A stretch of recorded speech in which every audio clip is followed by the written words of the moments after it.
नमस्कार। गर्जना न्यूज़ में आप सभी का स्वागत है। हम बात करते हैं टेररिज्म का। जब तक अमेरिका और यूरोपीय देशों में घटना नहीं घटती तब तब ये लोग कहते हैं good terrorism and bad terrorism. ऐसा कुछ होता नहीं है।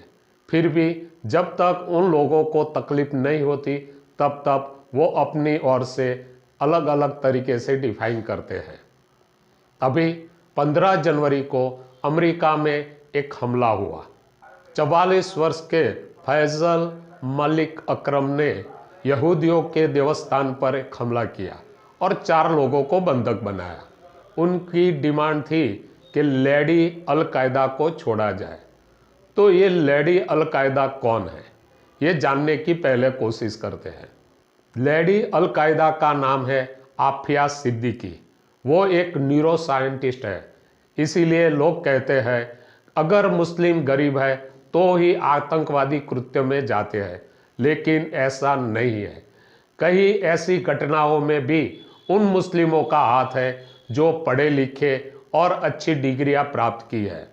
आफिया सिद्दीकी ने अपना अभ्यास अमेरिका में पूर्ण किया है। अमेरिका की प्रतिष्ठित संस्था ब्रैंडिस यूनिवर्सिटी में से और मैसाचुसेट्स इंस्टीट्यूट ऑफ टेक्नोलॉजी से डिग्रियां प्राप्त की है। मतलब वो पढ़ी लिखी और दिमाग वाली महिला है। 11 सितंबर 2001 में अमेरिका में जो आतंकवादी कृत्य हुआ था उसमें आफिया सिद्दीकी का नाम आया और अमेरिका की नज़र में वो आ गई थी। 2004 में अमेरिका की FBI और न्याय विभाग ने एक पत्रकार परिषद का आयोजन किया था।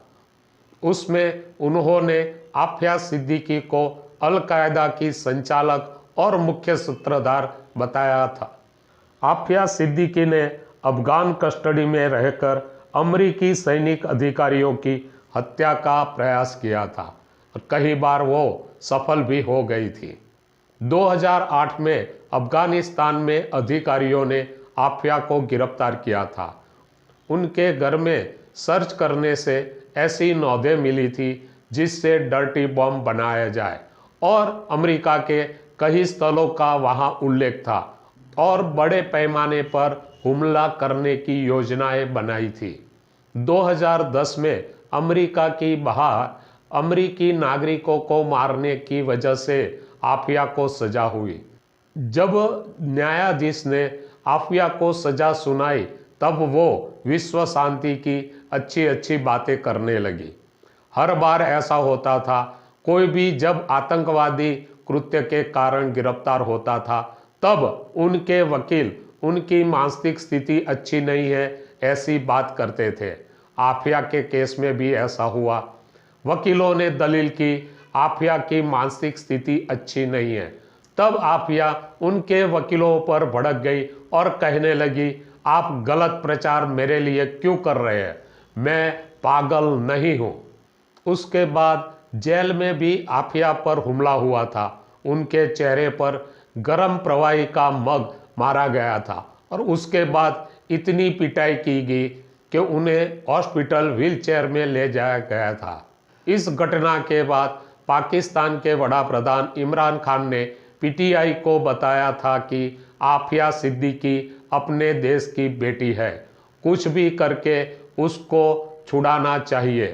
उसका सीधा मतलब ये होता है पाकिस्तान अल कायदा और उनके कृत्यों को बढ़ावा देने के हर संभव कोशिश करता है। एक बार पाकिस्तान ने प्रस्ताव रखा था, अगर आप आफिया को छोड़ देंगे तो हम CIA कॉन्ट्रैक्टर डेविस को छोड़ने के लिए तैयार है। लेकिन तत्कालीन अमेरिकी राष्ट्रपति बराक ओबामा ने यह प्रस्ताव ठुकरा दिया था। 2018 में पाकिस्तानी संसद ने प्रस्ताव रजू किया और आफिया सिद्दीकी को देश की बेटी बताई गई थी। सऊदी अरेबिया और UAE यहूदियों के प्रश्न पर थोड़े नरम है, लेकिन पाकिस्तान पूरी जुनून से ऐसे त्रासवादियों को समर्थन और सहयोग करता है। अमेरिका अपने देश में अगर कोई त्रासवाद फैलाता है तो उसको कभी माफ नहीं करता। इसीलिए पाकिस्तान FATF नाम की आर्थिक संस्था में ग्रे लिस्ट में है।